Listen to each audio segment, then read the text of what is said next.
Selamat malam saudara-saudara, kita mengucap syukur pada Tuhan kalau kita boleh bersekutu pada malam hari ini. Saudara-saudara yang kasih dalam Tuhan, saya setiap kali diminta selalu diberikan judul perkara iman. Di KMI dulu iman yang mindahin gunung. Sampai saya bingung, gunung apa yang tak pindahin ini. Sekarang iman yang hidup. Orang-orang pikir saya ini membuat judul sendiri. Enggak saudara, panitia yang buat judul ini. Saya malah tidak tahu apa-apa. Saya selalu cuma berdoa, Tuhan mau bicara apa ini. Tahu-tahu selebarannya masuk, iman lagi. Saya bilang, iman yang hidup lagi. Memang iman itu penting saudara. Tetapi apa yang diberikan itu merupakan suatu tantangan.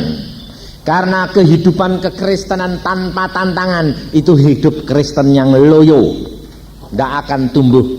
Memang kekristenan itu harus melalui tantangan demi tantangan, dan iman itu yang penting. Maka dari itu saudara, malam hari ini kita belajar juga iman yang hidup.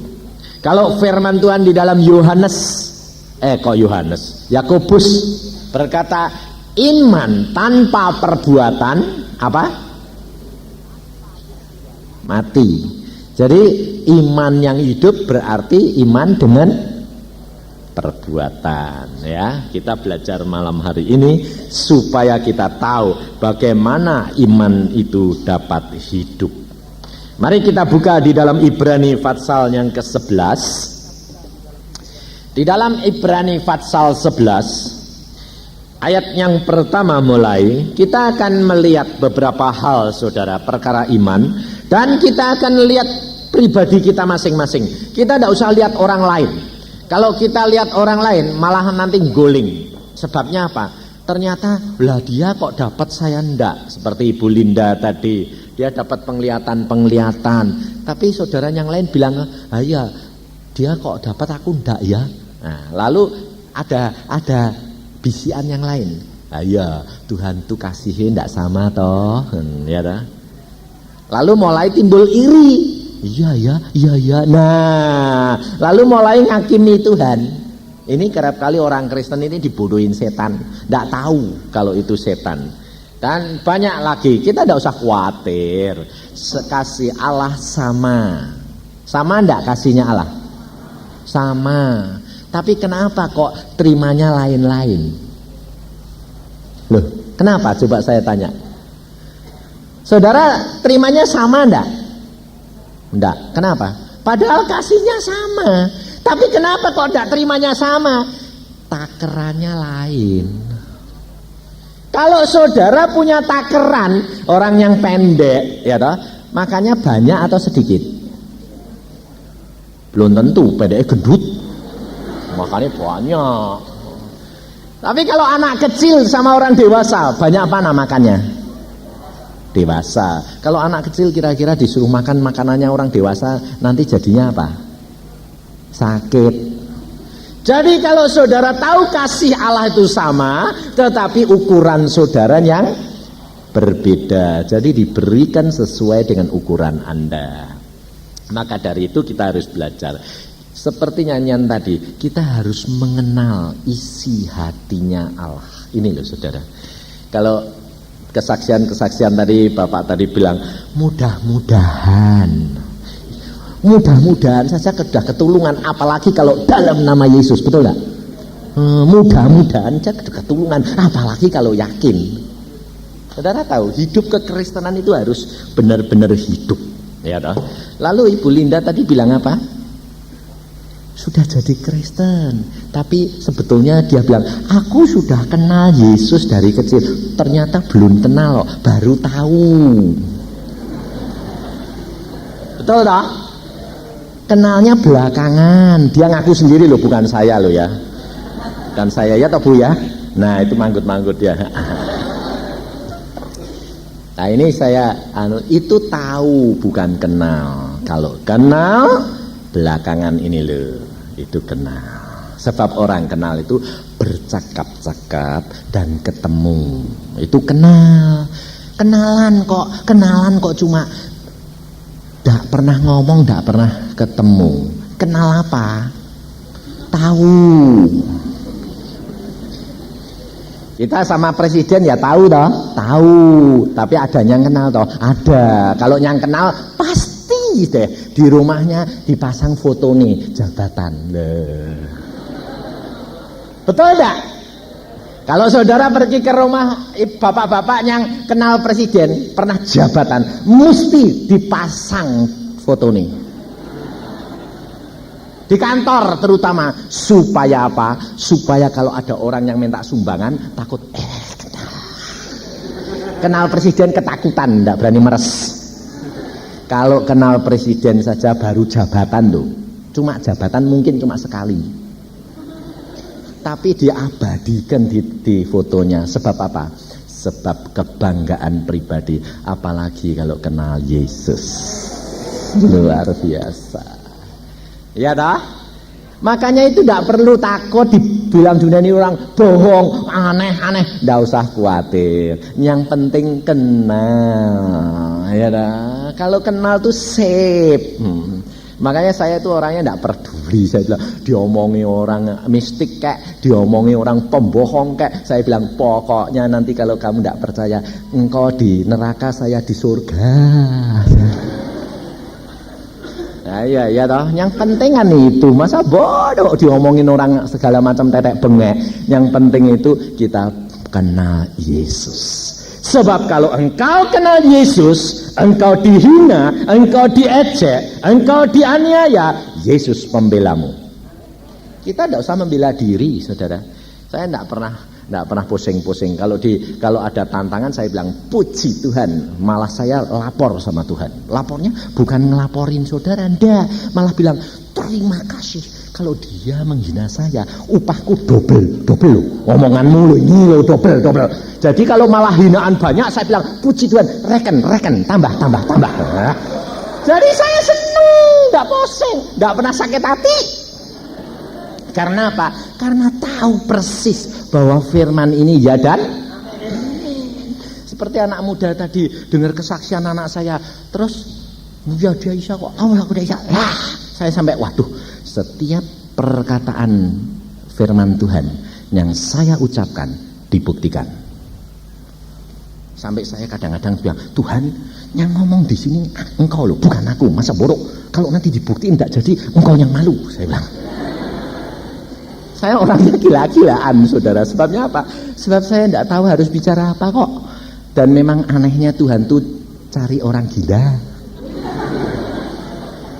Tapi yang tergila-gila sama dia bukan gila sinting. Yang tergila-gila maksud saya bukan gila sinting. Tuhan gila sinting nggak bakal dipakai buat apa wong sinting. Orang yang tergila-gila sama dia, ya toh? Benar toh? Kalau saudara tidak tergila-gila sama Yesus, tidak akan ada di sini. Betul enggak? Makanya saya tadi dengar Bapak itu dipanggil pulang. Saya berdoa, Tuhan kasihani dia. Biasanya orang itu lalu takut pulang. Mengapa? Karena pikiran ini tidak dapat dilepaskan. Tapi sebetulnya kalau dia berani ambil risiko, dia berkata, Tuhan, anakku aku serahkan dalam tanganmu. Dia pasti dapat kesembuhan yang total. Kenapa? Yesus berkata, siapa yang kehilangan nyawa karena aku, ia justru mendapat nyawa. Saudara. Sebab ini pengalaman saya. Kalau saya berani ngomong, mesti ngalami. Kalau engkau berani ngomong, belum ngalami, mesti dituntut alami. Maka dari itu saya tidak khawatir. Saya di entrokal istri saya sedang pelayanan, anakmu sakitnya keadaannya gini. Serahkan dalam tangan Tuhan, mati untung, puji Tuhan. Ayah, saudara berani enggak? Istri saya bilang aku tetap menyelesaikan. Istri saya bilang, kamu enggak usah pulang, cuma tak kasih tahu supaya kamu berdoa. Aku sudah tahu, Tuhan sudah memberitahu saya anakmu dalam keadaan begini. Tapi saya berkata, Aku pulang pun tidak bisa apa-apa. Kalau Yesus yang jamah beres. Tetap aku mau nyenengkan hatimu buat apa? Kalau harus pulang, siapa pulang saya selalu pesen sama istri dan anak-anak saya. Siapa pulang dulu untung. Jadi kalau kamu yang pulang-pulangan, asal pulang dalam Tuhan loh, jangan bunuh diri, saya bilang, masuk neraka. Nah, jadi saya tidak pernah pusing. Lalu saya sampai rumah, sampai dapeti istri saya bilang apa? Itu anakmu yang laki itu kenapa? Lemas. Kenapa lemas? Saya bilang kenapa? Rasanya itu ada yang bisik, kamu sebentar lagi mati, sebentar mati. Hah? Ada yang bisik gitu? Lah, bisikan itu dari Tuhan atau dari setan? Lah, tidak tahu. Lah terus kamu bilang ya mati. Lalu saya katakan, loh itu dari Tuhan atau dari setan? Saya bilang, tanya dong. Kalau dari Tuhan, puji Tuhan. Tapi kalau dari setan, jangan terima. Saya bilang, oh ya gitu ya Pak. Iya. Tapi saya tidak pernah pusing. Terus saya bilang sama istri saya, kita doakan sajalah urusan Tuhan. Malam itu kita berdoa. Saya datang, terus malamnya saya berdoa, Tuhan, anakku itu dapat bisikan itu dari mana? Lalu Tuhan berkata, itu lihat tuh, ada lubang kubur. Anak saya ditidurkan di lubang kubur kok diem saja, belum mati. Lalu ada tangan hitam melempari batu. Saya bilang, oh jadi bukan dari Tuhan kalau begini. Lalu saya bilang sama dia, Sam, kamu ini belum mati kok sudah ditidurkan di situ dan dilempari batu. Bodoh, bangun. Lalu dia berkata, oh aku belum mati ya? Belum, itu setan itu. Katakan, dalam nama Yesus bangkit. Aku bilang gitu, bangkit dia. Lalu saya bangun jam 5, biasa sembahyang. Saya bilang sama anak itu suara setan. Katakan, dalam nama Yesus kamu pergi dan kamu mulai hari ini sembuh. Jadi tidak usah pusing-pusing. Kita kerap kali itu ini loh, lihat gitu, lah Tuhan yang ngomong nggak denger. Karena apa? Karena ini yang jadi berhalamu, saudara tahu? Maka dari itu kita belajar hari ini bagaimana mempunyai iman yang hidup. Ini di dalam Ibrani 11 ayat pertama. Iman adalah dasar dari segala sesuatu. Perhatikan. Iman adalah dasar dari segala sesuatu yang kita harapkan dan bukti dari segala sesuatu yang tidak kita lihat. Perhatikan saudara, ada dua macam yang dikatakan di sini. Iman adalah dasar yang kita harapkan dan bukti dari apa yang tidak kita lihat. Ini perkara yang aneh. Contohnya, ini saya akan buktikan. Saudara dapat menjadi orang Kristen itu bukan karena usaha saudara, tetapi adalah suatu anugerah diberikan iman oleh Yesus Kristus. Ini anugerah. Sebab apa? Sebab iman ini hanya anugerah, tetapi bukan pemberian daripada manusia dan usaha daripada manusia. Sebab tidak dapat orang bertobat dan percaya Yesus tanpa diberikan hatinya penerangan. Sebab dia tidak pernah ketemu Yesus. Dia tidak pernah melihat Yesus. Bagaimana dia bisa percaya? Maka ini satu anugerah. Dan anugerah ini diberikan kepada isi dunia. Yesus sudah berkata, karena demikian Allah mengasihi isi dunia dikaruniakan anaknya yang tunggal barang siapa. Jadi tidak hanya saudara, barang siapa isi dunia yang percaya kepadanya diberikan hidup yang kekal. Karunia ini diberikan pada seluruh dunia, tetapi tidak semua orang dapat menerima karena tidak mau membuka hatinya. Karunia ini, iman ini diberikan supaya kita dapat percaya. Tetapi perhatikan, ada dua macam. Iman yang ditanamkan kepada kita itu berupa benih kecil yang harus ditumbuhkan. Dan yang satu adalah diberikan sudah jadi. Ada dua macam yang kita harus alami. Supaya saudara tahu bahwa ada kepercayaan yang diberikan oleh Tuhan itu kita harus tumbuhkan. Karena Tuhan sudah berkata kepada kita, Engkau adalah seperti pohon. Pohon itu ditanam di taman Allah, di mana setiap kali diberi rabuk, diberi pupuk, diberi air, tetapi supaya tumbuh. Kira-kira kalau tidak berbuah, ditebang enggak? Hah? Tebang, saudara tahu. Firman Tuhan berkata, kalau tidak berbuah, tebang. Dan ada batas waktunya. Tuhan Yesus berkata 3 tahun. Tahun pertama tidak berbuah, tahun kedua tidak berbuah, tahun ketiga tidak berbuah, tebang. Saudara harus hati-hati menjadi orang Kristen. Sebab ada yang berkata begini, engkau sekali bertobat, pokoknya selamat. Saya bilang itu betul kalau langsung bertobat besok mati. Tapi kalau engkau bertobat, lalu engkau cuma bertobat tapi tidak pernah berbuah, Yesus berkata tabang mereka. Hati-hati saudara. Maka kita hari ini harus belajar benar-benar bahwa kita menjadi orang Kristen yang mempunyai iman yang hidup. Dan iman yang hidup itu harus disertai dengan perbuatan. Kalau kita belajar nanti ini dari tokoh-tokoh iman, kita akan tahu siapa dan bagaimana untuk punya iman yang hidup ini. Dalam ayat selanjutnya, karena iman kita mengerti bahwa alam semesta telah dijadikan oleh firman Allah, sehingga apa yang kita lihat telah terjadi dari apa yang tidak dapat kita lihat. Karena iman Habel telah mempersembahkan kepada Allah korban yang lebih baik daripada korban Kain. Dengan jalan itu ia memperoleh kesaksian kepadanya bahwa ia benar, karena Allah berkenan akan persembahannya itu, dan karena iman ia masih berbicara sesudah ia mati. Karena iman, ini ayat ini yang kita akan kupas dalam ayat 5. Karena iman Henoh terangkat supaya ia tidak mengalami kematian, dan ia tidak ditemukan karena Allah telah mengangkatnya. Sebab sebelum ia terangkat, ia memperoleh kesaksian bahwa ia berkenan kepada Allah. Ada satu perkara yang saudara perhatikan dalam tahap ini. Saya tidak dapat membicarakan secara keseluruhan karena waktunya, tetapi perhatikan, Henoh diangkat karena iman, dan kata-kata tadi apa? Karena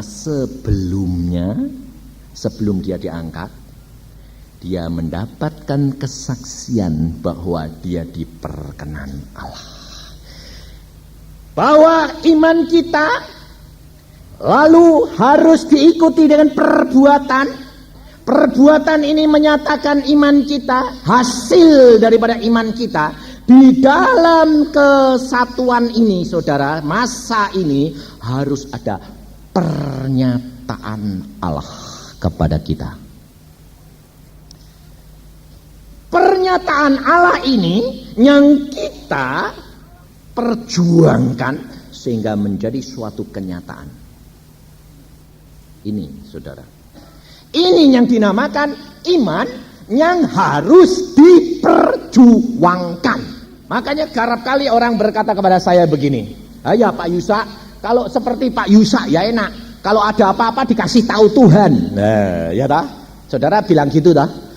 Saudara tahu, kalau engkau diberitahu Tuhan, lalu setan tahu dah? Tahu dah?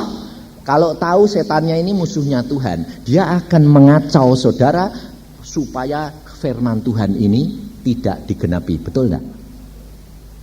Dan kalau engkau jatuh, gagal. Maka kenapa bangsa Israel dia tidak dapat masuk Kanaan? Hanya 2 orang, Yusa dan Kaleb. Karena yang lain sudah diberitahu, aku akan menuntun engkau ke dalam tanah Kanaan, tanah yang penuh dengan air susu dan madu. Iblis tahu dan selalu berbicara, diserang terus. Mana enak di Mesir, mana sekarang di jalan-jalan, mana ini susah. Akhirnya dia bilang, iya kembali ke Mesir. Dan Allah marah dan mereka tidak menikmati itu. Tetapi jikalau engkau percaya akan pernyataan Allah dan apa yang engkau imani itu pasti terjadi dan Allah tidak berbicara, engkau harus percaya bahwa segala sesuatu di dalam pengetahuan Allah. Kesaksian-kesaksian sudah membuktikan bahwa segala tingkah laku perbuatan kita dicatat oleh Allah. Karena Allah sudah berkata, setiap lutut, setiap tangan, setiap lidah akan mengaku, setiap perbuatanmu mengaku sendiri-sendiri. Saudara tahu? Jadi kita tidak usah takut. Kita harus percaya sungguh-sungguh bahwa firman Allah ini ya dan amin. Dan saudara perhatikan, ada seorang hamba Tuhan, dia pada waktu diangkat ke surga, dia melihat buku memori daripada anak-anak Tuhan. Dan salah satu dia paling lihat apa adalah bukunya Abraham. Diambil bukunya Abraham, dia tanya sama Jibril. Jibril, itu bukunya siapa? Bukunya Abraham. Ambil, saya mau lihat. Dia lihat. Lalu dicocokin sama Alkitab. Lalu dia bilang, loh kok tidak cocok sama Alkitab? Apanya yang tidak cocok? Ibrahim itu tahu malu dan bohong karena dia tidak ngaku Sarah sebagai istrinya. Tidak ada di sini. Riwayat Ibrahim tidak ada. Lalu dia tanya sama Jibril, Jibril apa? Ibrahim sudah minta maaf kok, minta ampun, dihapus sama Allah. Saudara tahu? Darah Yesus akan menghapus segala dosa-dosamu. Sehingga semua memorimu akan kelihatan semuanya indah dan benar. Karena Yesus sudah berkata, barang siapa yang harus menghampiri Allah, harus menghampiri dengan roh dan kebenaran. Karena Allah benar adanya. Dan engkau hanya dapat hidup di dalam Yesus Kristus. Maka yang kelihatan adalah Yesus kebenaran itu dan bukan saudara. Hidup kekristenan adalah hidup yang nyata. Hidup yang penuh dengan tantangan. Tetapi hidup yang penuh dengan tantangan itu justru menyatakan bahwa iman percayamu hidup. Tetapi kalau engkau kekristenanmu tanpa tantangan, hati-hati. Itu hati-hati karena setan tahu ini tidak perlu ditantang. Karena imannya sedang tidur. Kutik-kutik biar tidur terus sampai Yesus datang. Tapi kalau engkau ada tantangan, iblis tahu. Ini kalau tidak ditantang malah nanti tumbuh cepat. Tapi saudara tahu, saya kalau ada tantangan paling senang. Sebabnya apa? Kalau ada tantangan, saya berjuang maksimal. Setelah saya tidak bisa apa-apa, saya bilang bagianmu. Sebab aku tidak mampu untuk melawan si kuasa gelap karena terbatas daging. Tetapi yang aku tidak mampu, bagiannya Yesus. Karena firman Tuhan berkata, di dalam Yesus aku sanggup melakukan segala perkara. Bukan berarti lalu saya sendiri sanggup. Roh Kudus yang ada di dalam kita yang menyanggupkan. Saudara tahu mengapa Roh Kudus diberikan kepada kita? Karena Yesus sudah tahu bahwa manusia lemah tanpa kemampuan untuk melawan kuasa gelap, tanpa kepekaan. Tidak tahu siasat kuasa gelap karena dia roh. Tetapi Yesus tahu Roh Kudus ada di dalam kita. Dan dia tahu. Makanya saya katakan, engkau itu punya satu radar. Di dalam dirimu Roh Kudus penolongmu adalah radar. Dia tahu gerakan roh iblis. Kalau engkau peka terhadap dia, dia akan memberitahukan kepadamu apa saja yang akan dilakukan iblis kepadamu. Tapi kita kerap kali tidak mau. Kenapa? Ini loh penghalangnya. Adik saya barusan mengalami. Adik saya di Cirebon adalah seorang hamba Tuhan. Dan dia kalau berdoa untuk orang lain, terutama untuk pelayanan, dengar langsung suara Tuhan. Loh, saudara kepengen enggak? Bukan dari sini, audible dari luar. Dan dia dapat penglihatan kerap kali bertemu muka dengan Tuhan. Pada waktu dia masih mahasiswa, dia sedang belajar, Tuhan datang. Di belakang dia dengan sinar yang terang, dia bilang, loh kok listriknya tambah terang, pikirnya voltasenya naik. Sedang dia belajar begini, loh kok terangnya luar biasa. Dia lihat, loh listriknya voltasenya kok naik. Terus dia dengar suara, dia panggil namanya, panggil, oh lihat, Tuhan Yesus di belakang. Dia menyembah, dia bercakap-cakap muka dengan muka, saudara tahu.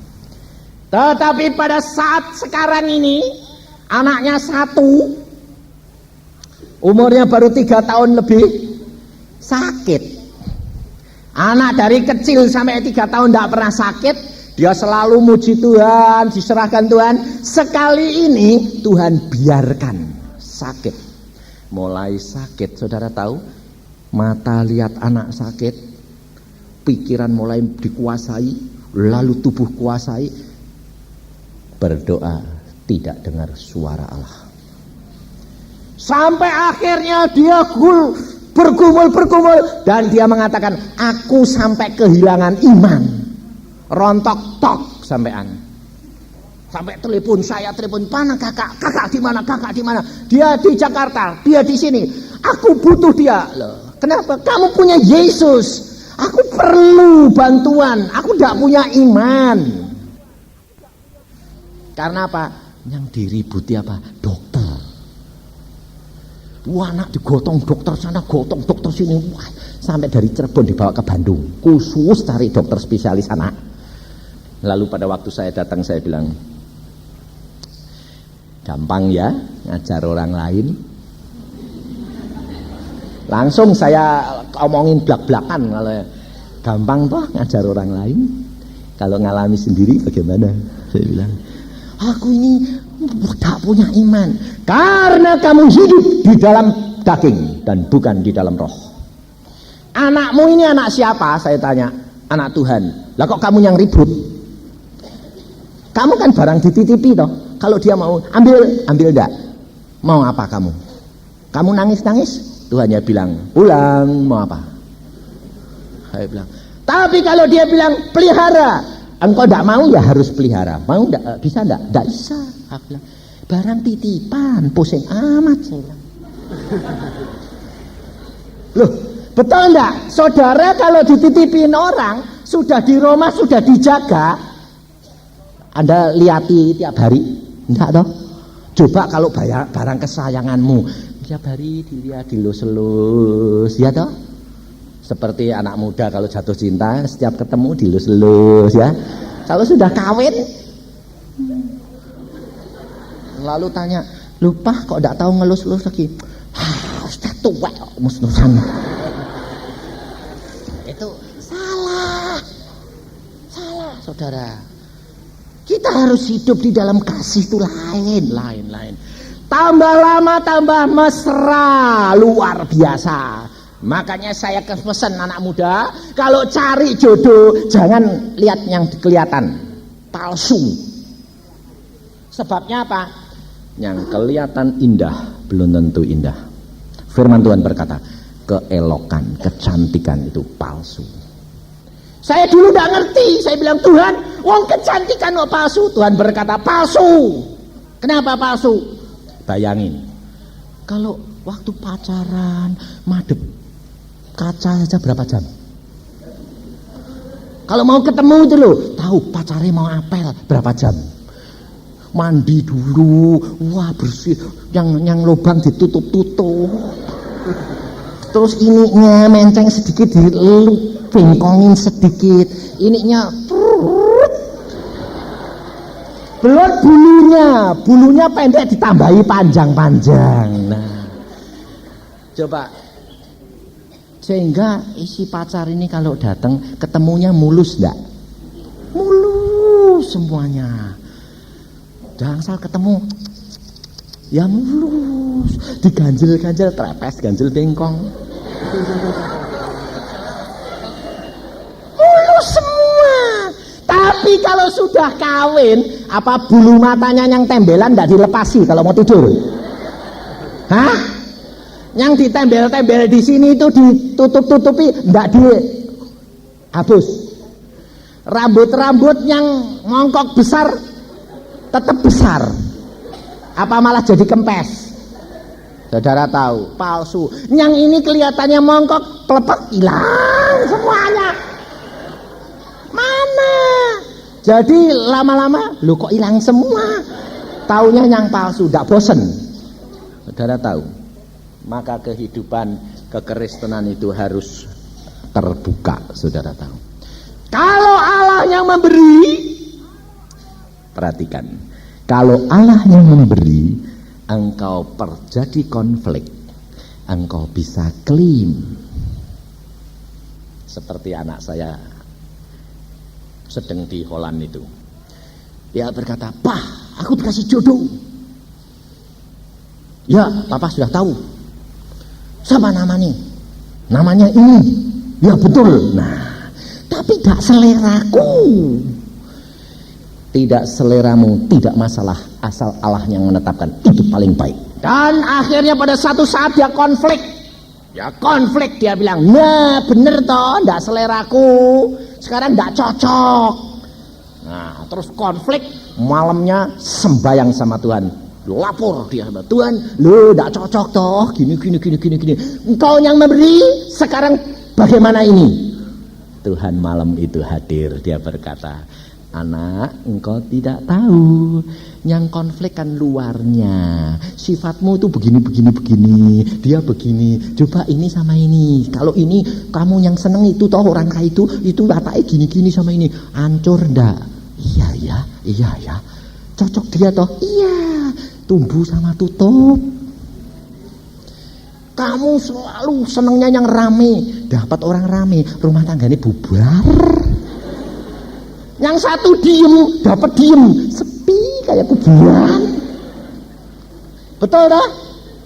Kalau yang rame dapatnya diem, supaya apa? Serasi. Kalau tidak ada yang ngerem, blong, nabrak nanti.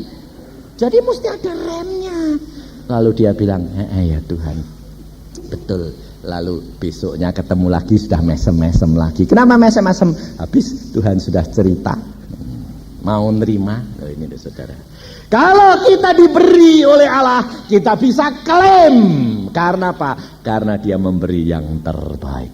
Tapi kalau engkau milih sendiri, lalu terjadi konflik, lalu saudara lapor sama Tuhan, berkata, "Tuhan kok gini, tolong dong." Tuhan jawabannya apa?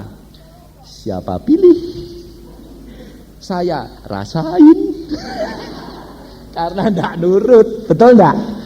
Saudara tahu, hidup kekristenan kita harus mengenal hatinya Allah. Karena iman yang teguh itu harus disertai dengan pernyataan Allah. Segala sesuatu harus berbuah, kata Tuhan. Pohon ini kalau tidak berbuah, ditebang.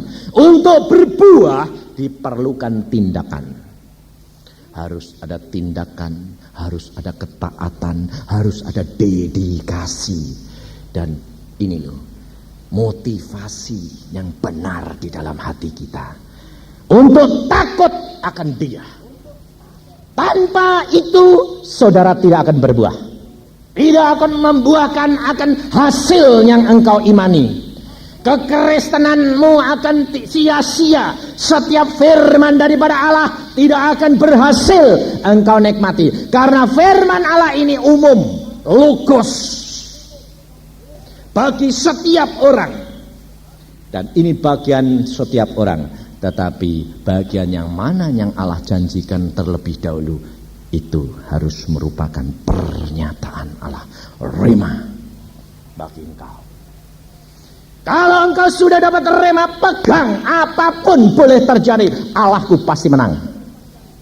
Inilah saudara, hidup kekristenan harus yakin. Ini iman yang diperjuangkan.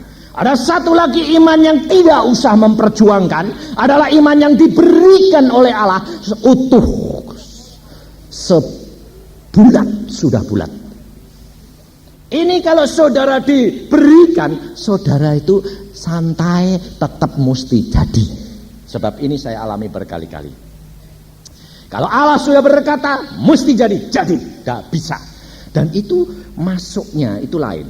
Seperti Ibu Linda tadi katakan, dia pernah disetrum. Sebetulnya setrum itu adalah apa yang dialami oleh Tuhan Yesus pada waktu dia dijamah oleh perempuan yang sakit lelehan darah.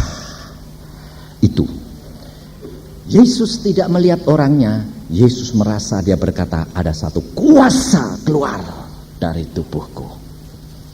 Itu karena hal itu pernah saya tanyakan sama Tuhan sendiri. Saya berkata, Tuhan, engkau tidak lihat kok bisa tahu? Tuhan berkata, rasakan. Lalu pada waktu saya berdoa dengan istri saya sedang sakit, dan saya berdoa. Tuhan bilang, kamu jamah jubah daster istrimu saja. Saya pegang dasternya, ngalir. Lalu istri saya bilang, sembuh, terima kasih. Padahal dia tidak tak pegang, jadi dia tidak tahu kalau saya megang yorknya ini, dasternya dia tidak tahu. Dia bilang, aduh terima kasih Tuhan, sembuh. Lalu bilang, sembuh, berhenti. Lalu Tuhan berkata, tahu? Kamu buka mata enggak? Enggak. Tahu enggak? Tahu. Ngerti? Ya. Saudara tahu. Kalau engkau punya pengalaman yang nyata dengan Yesus, itu namanya engkau kenal dia, betul? Dan pada waktu di Surabaya, pembantu daripada hamba Tuhan Samhudi pulang dari gereja, lewat di jembatan, langsung kena sesuatu serangan. Dia bilang, saya berjalan orang 3, yang kena kok saya. Langsung ada angin mabet gitu, langsung perut saya itu keluar batunya satu bal tenis besar, mentokong, keras, luar biasa. Sampai akhirnya dibopong masuk, mau dibawa ke rumah sakit. Kita pergi pulang, dan kenapa? Simbok sakit luar biasa, ngerang-ngerang terus seperti batu di sini. Wah, ini tumor mungkin. Lalu saya ganti pakaian. Setelah itu mereka suami istri sedang berdoa. Saya datang, ada apa? Saya bilang, ini tidak tahu, kena serangan, ini mbok sakit, teriak-teriak. Sudah, usir terus, saya bilang. Lalu Tuhan berkata, tumpang tangan. Nah, hamba Tuhan, saya tumpangi tangan saya di sini. Saya bilang, dalam nama Tuhan Yesus. Hamba Tuhan itu bilang, kok aneh ya? Ada setrum yang seperti lingkaran air muter. Si benjolan gede jadi kecil, hilang. Simbok bilang, sembuh. Lalu bangkit dia. Oh iya, kalau punya Tuhan Yesus enak ya, dia bilang. Nggak usah dioperasi, dia bilang. Saya bilang, bukan manusia yang melakukan, kalau Yesus mau. Kalau Yesus mau, dia sanggup melakukan segala perkara. Tetapi orang lalu cari yusaknya. Isa apa yusaknya? Nggak isa apa-apa. Biarpun saya tengking kamu 1000 kali tak keploki, nggak isa apa-apa. Nggak usah apa-apa. Kalau dia mau, dan engkau satu demi satu, Yesus mau. Saudara tahu, Yesus merindukan setiap saudara menjadi kesaksian yang hidup, mempunyai iman yang tumbuh, mempunyai pengalaman yang dengan dia, mengenal dengan dia secara pribadi. Jangan engkau mengenal dia karena rombongan, tapi pribadi, saudara, alami. Bagaimana caranya engkau baca firman Tuhan secara pribadi? Engkau belajar peka terhadap pimpinan Roh Kudus. Karena Roh Kudus sudah ada di dalam kamu, dan engkau harus belajar mengenal dia. Karena firman Tuhan berkata dalam Yohanes 14 ayat 17 bahwa apa? Dia engkau kenal. Dalam Yohanes 14 ayat 17, roh kebenaran, dunia tidak dapat menerima dia, sebab dunia tidak melihat dia dan tidak mengenal dia. Tetapi kamu mengenal dia, sebab ia menyertai kamu dan akan diam di dalam kamu. Saudara tahu, dia kamu kenal, berarti Roh Kudus akan bercakap-cakap dengan engkau. Dia berkata akan memberitahukan kepadamu, dan engkau harus belajar. Usahakan, ini dilatih, ini harus butuh pelatihan untuk mengenal roh. Sebab kalau kita perhatikan saudara, pada waktu kita jatuh cinta, sekarang kita juga jatuh cinta sama Yesus. Kita sedang pacaran dengan Yesus. Untuk pacaran itu untuk apa? Untuk saling mengenal. Apa yang perlu dikenali itu apa? Sifat, perangai, dan jalan pikiran dan hatinya. Kalau kita sedang pacaran, itu kita harus saling mengenal. Berarti saudara tahu, orang yang sedang pacaran itu kira-kira apelnya tetap enggak? Kalau sudah jatuh cinta sungguh-sungguh, apelnya yang laki-laki ini ke tempat perempuan tetap enggak? Hah? Hah? Enggak tetap. Ya makin sering toh. Langganan. Saya dulu itu pacaran 13 tahun. Dan saya tiap Sabtu jam 7:30 apel. Jadi semua janji ditutup karena milik pribadi. Betul enggak? Dan di dalam keadaan yang kita apel, kita bercakap-cakap, kadang-kadang bertentangan, kadang-kadang bermesraan, kadang-kadang ribut, nangis. Tapi justru di situ kita saling mengenal, betul? Kita dengan Yesus juga harus begitu. Tapi saudara tidak pernah punya jam doa yang tetap. Ayo jujur, punya enggak? Enggak. Sewaktu-waktu ada. Itu katanya cinta gombal itu.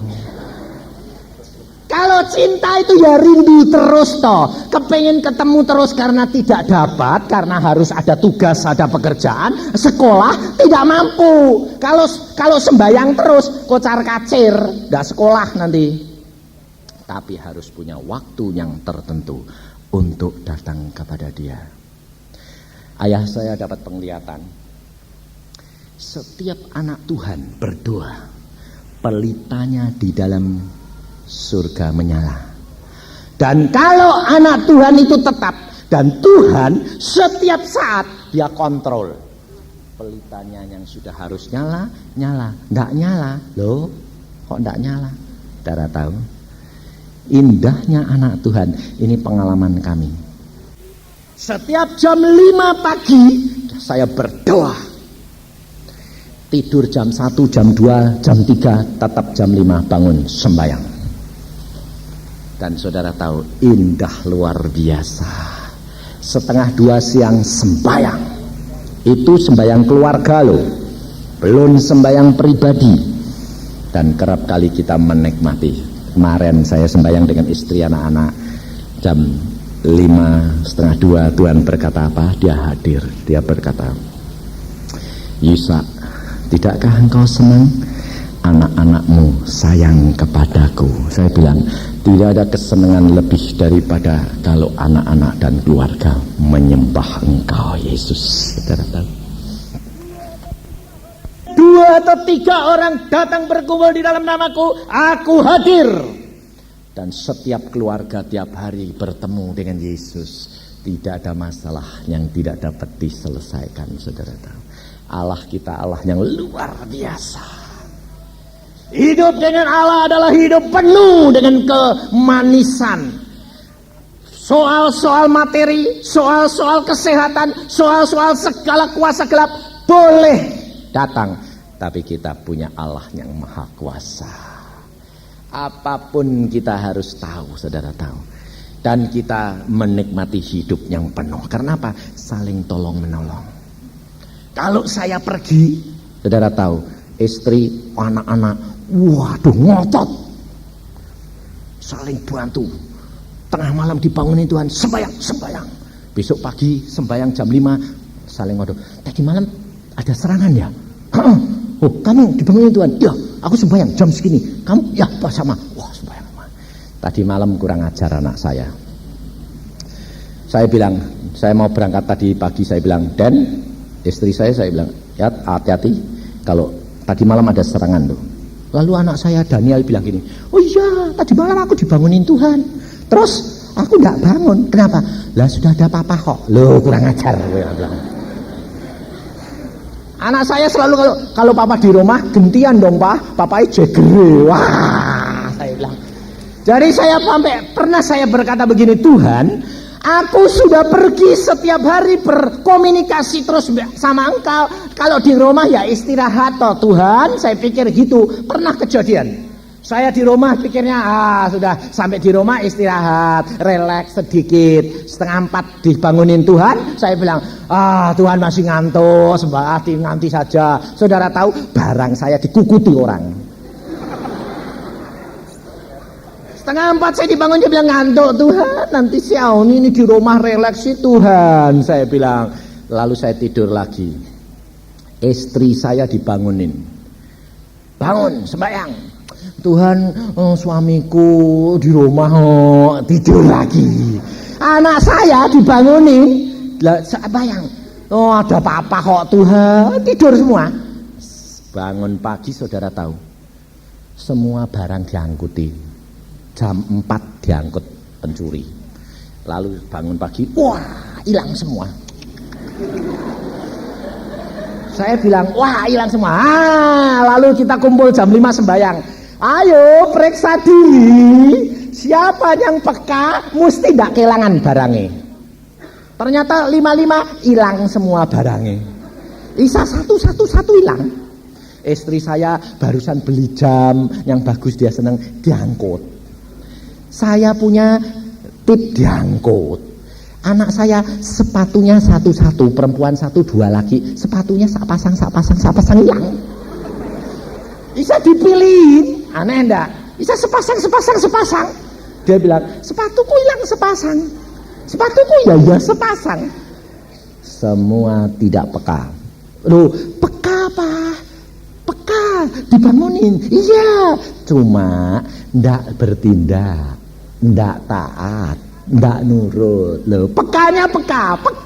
Saya ya bangun. Tuhan bilang, bangun sembahyang. Ngantuk. Tidak nurut, saudara tahu. Akibat kerugian, saudara tahu. Dan itu harus dibayar.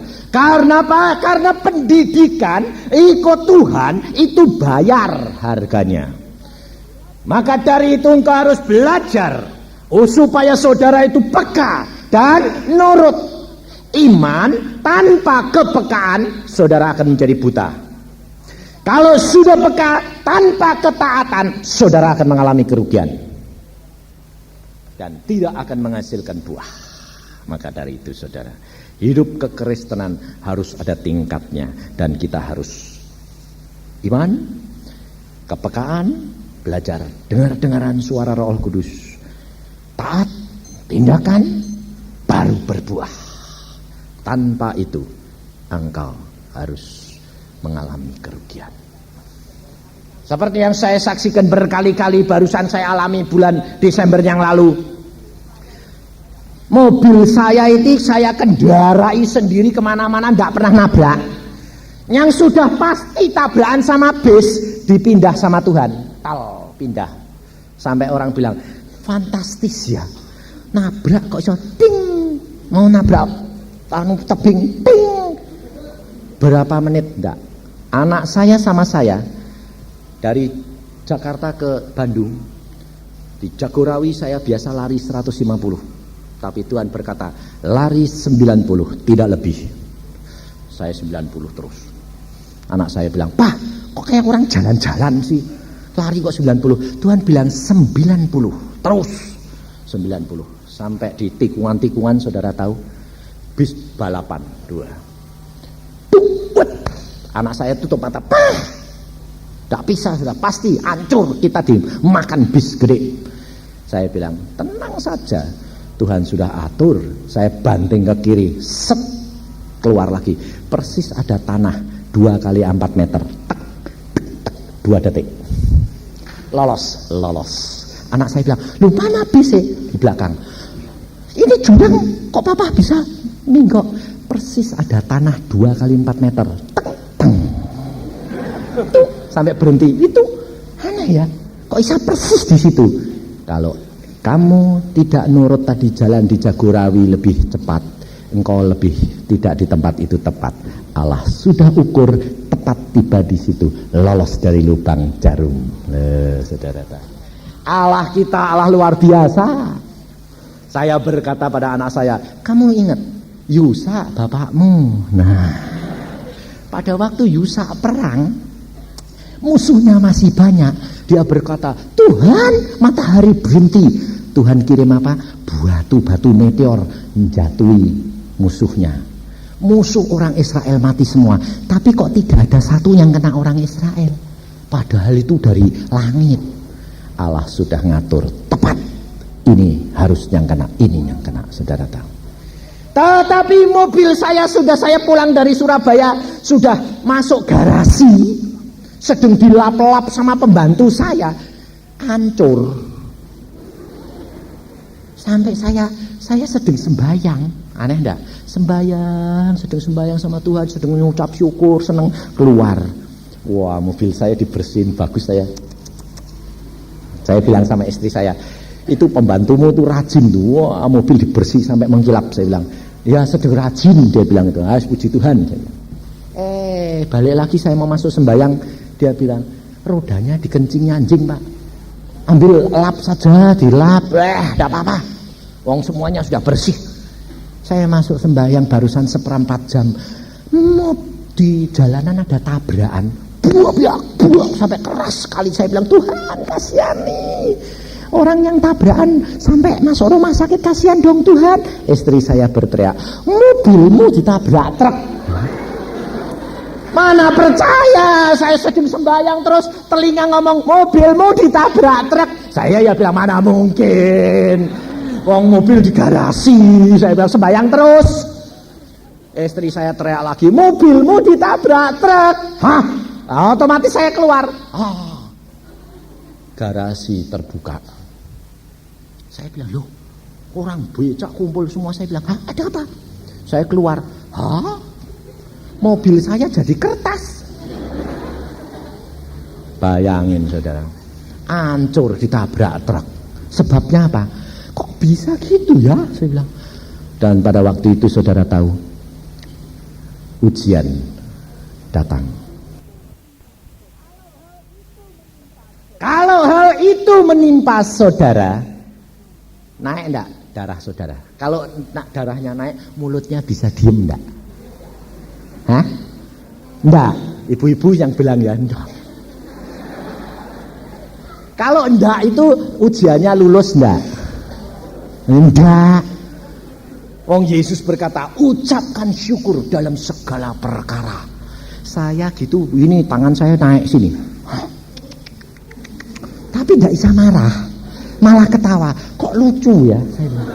Sampai tukang bicara, loh Pak, enggak marah. Yang dimarahi siapa? Pembantunya itu loh Pak, yang dorong-dorong. Pembantu saya sedang ketakutan nih, pucet sampean. Saya bilang, kasihan itu, lihat tuh pucetnya kayak gitu, ketakutan dia. Dia mesti maksudnya baik, cuma belum bisa cerita. Lalu saya ambil kunci, masukkan. Saya tanya istri saya, bagaimana ceritanya? Tak tahu. Tanya ini tuh.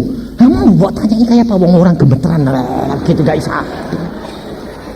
Sembayang, saya bilang, kamu doain dulu, nanti biar cerita. Didoain.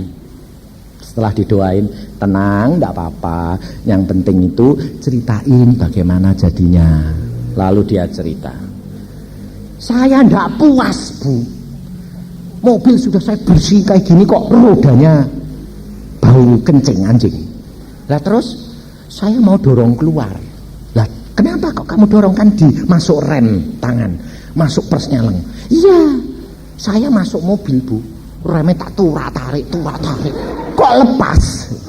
Persnyelengnya saya maju mundur kan kok bisa? Waduh, langsung saya dorong Bu.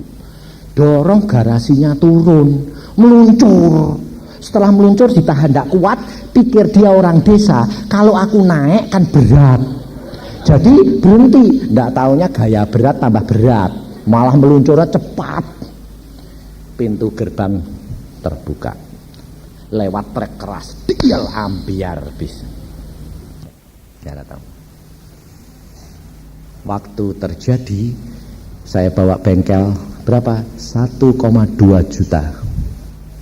Terus saya bilang, puji Tuhan, periksa diri. Siapa salah, mesti bayar harganya. Saya bilang, saya sedang sembahyang. Mama, aku sedang di sofa, sedang bicara sama anak saya yang laki. Tidak apa-apa. Masih ada satu anak yang sedang pergi. Coba ditunggu. Dia pulang, naik jeep, masuk, buka. Dia datang, suruh buka, lihat. Turun dari jeep. Kenapa mobil papa kayak gitu, kayak kertas? Periksa diri. Langsung dia berubah mukanya. Dia berkata, aku bersalah. Kenapa? Sebelum aku pergi, Tuhan sudah bicara 3 kali. Sore ini jangan pergi. Sore ini jangan pergi. Sampai di atas jeep, aku masih Tuhan ngomong, anak jangan pergi. Lalu dia pulang terjadi. Seandainya jeep itu di luar, tidak akan dapat didorong. Tetapi karena dia pergi, didorong. Saya tanya, kenapa Tuhan? Mobilmu sudah diincar sama setan. Satu-satunya jalan kalau tidak ada engkau dan keluar dari rumahmu, dia jamah. Yang paling lemah pembantumu, dibisiki, dorong. Anakmu sudah aku pesan, jangan pergi, sebab aku sudah tahu rencana setan. Tapi anakmu tidak menurut kepadaku. Bayar harganya. Saya bilang, puji Tuhan. Karena setiap pendidikan harus bayar harganya. Saya bilang, amin. Sekarang kamu sembahyang minta biaya, bayar. Lalu dia mulai, ampun Tuhan, aku yang salah. Sekarang aku sudah minta ampun ya Tuhan, kau sediakan biayanya untuk membayar, bayar. Terus Tuhan ngomong sama saya, karena engkau kepala rumah tangga, engkau menang diuji, aku ganti mobil. Lalu dibeli sama hamba Tuhan, saya diganti lebih tinggi lagi. Saudara tahu? Kalau engkau tidak nurut, bayar. Engkau nurut, engkau diberi upah. Firman Tuhan yang berkata, hidup kekristenan adalah hidup yang penuh dengan iman, tetapi harus disertai dengan kepekaan, ketaatan. Tanpa taat, engkau gagal, bayar harganya. Taat, menang, diberi upah. Itu hidup kekristenan. Maka dari itu saudara, tingkatkan iman kita. Terus meningkat.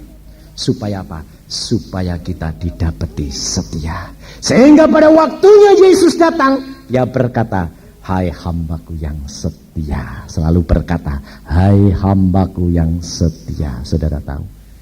Maka dari itu, hidup kekristenan ada tingkat-tingkat iman. Kadar iman ini harus ditingkatkan untuk mencapai kesempurnaan. Pada malam hari ini kita belajar, kita periksa diri kita masing-masing. Sudahkah kita peka, taat? Kalau belum, di mana letaknya? Kalau peka saja belum, bagaimana bisa taat? Apa yang mau ditaati? Wong denger aja belum. Malam hari ini minta kepekaan. Kalau engkau sudah peka, bayar harganya dengan ketaatan. Kalau engkau tidak taat, bertobat malam hari ini. Kita akan naik dan kita akan menghadapi masalah demi masalah untuk mencapai kesempurnaan. Amin. Mari kita berdoa. Tuhan, firman-Mu sudah hamba sampaikan. Pada malam hari ini Engkau periksa kami pribadi demi pribadi, Tuhan. Adakah iman kami mati karena kami tanpa perbuatan? Adakah iman kami sudah hidup tetapi belum menghasilkan buah? Tuhan, kalau pada malam hari ini anak-anak-Mu belum mencapai kepekaan, belum dapat mengenal, hamba-Mu mau bersama-sama berdoa dengan mereka, Tuhan. Di mana saudara-saudara yang merasakan, belum mengalami kepekaan pada malam hari ini, angkat tanganmu di tempat. Dan engkau mempunyai kerinduan untuk mengalami kepekaan dan lebih mengenal akan Roh Al-Kudus itu. Oh Yesus, Tuhan, engkau lihat demikian banyak anak-anakmu yang belum mempunyai kepekaan ini, Yesus. Tuhan, hambamu sedih karena hambamu melihat bagaimana mungkin mereka tumbuh tanpa mendengar akan suaramu, Yesus. Tuhan, engkau berikan mereka kemampuan, karena hambamu melihat bahwa yang menjadi masalah dan menjadi penghalang adalah kepikiran mereka. Kalau mereka mendengar suaramu, mereka berkata, ya kalau itu Tuhan, kalau itu iblis, kalau itu suara hati. Pikiran-pikiran ini yang menyebabkan mereka terhalang. Maka pada saat ini Tuhan, kami bersatu hati di dalam nama Tuhan Yesus Kristus. Kami ikat, kami tawan pikiran-pikiran ini, dan kami tundukkan di dalam nama Yesus Kristus. Di dalam pikiran daripada Tuhan Yesus Kristus. Sesuai dengan firman-Mu Tuhan, kami ikat pikiran-pikiran yang menjadi penghalang ini. Dan pikiran-pikiran ini jangan kamu menjadi penghalang dan penghambat lagi, supaya anak-anak Tuhan dapat peka dan mengerti akan suara daripada Roh Al-Kudus. Terima kasih Tuhan. Hamba-Mu mau berdoa bagi mereka yang sudah mulai peka, tetapi mereka yang tidak taat. Tuhan, kerap kali karena ngantuk, belum mempunyai jam yang khusus untuk datang di bawah kaki Tuhan. Mari saudara, angkat tanganmu. Mari. Oh Yesus, sikia karata syakata kuriata karata shikikia karata syakata kuriata syakata karata shikikia karata sak. Tuhan, kau lihat tangan-tangan yang mengaku di hadapan hadirat-Mu bahwa mereka tidak mempunyai ketaatan karena kedagingan yang menghambat kepada mereka. Ngantuk, malas, ada kemauan tetapi tidak mempunyai kemampuan, Tuhan. Maka pada saat ini kami ikat segala roh-roh kemalasan dan kami lempar kamu keluar. Roh-roh kurang tekun, dan kami turunkan roh ketekunan, roh kesetiaan, roh kemampuan, kekuatan yang daripada Allah Bapa kita. Di dalam nama Yesus Kristus kami alirkan pada saat ini. Tuhan, Kau berikan kuasa dan kemampuan yang baru bagi anak-anak-Mu.